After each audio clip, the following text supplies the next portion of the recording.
Антикорупционерите бараат кривична одговорност за струшки од градоначалник Рами Смерко поради лошо менаџирање со парите, оди купувал луксузни автомобили. Во техничката спецификација стои: едно од возилата треба да има кожен волан со ауди команди, боја црна, сензор за дожд, автоматско затемнување на внатрешниот ревизор, внатрешниот алумински тркала.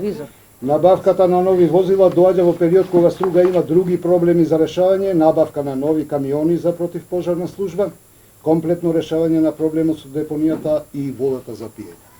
Почнале од аудито, но антикорупционерите откриле огромен број на финансиски пропусти, нелогичности и нетранспарентно трошење на парите од струшката општинска каса, со оглед на тоа што веќе 9 години општината има блокирана сметка.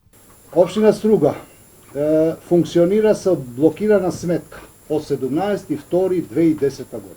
Комисијата отвори постапка за советникот на премиерот Зоран Заев Љубомир Зафировски, чиј хонорар се префрлал на сметка во странство, иако тој имал неколку сметки во домашни банки. Антикорупцијска најави дека ќе побара мислење од Министерството за финансии околу законитоста на исплатите, односно ќе се проверува дали советникот има двојно државјанство.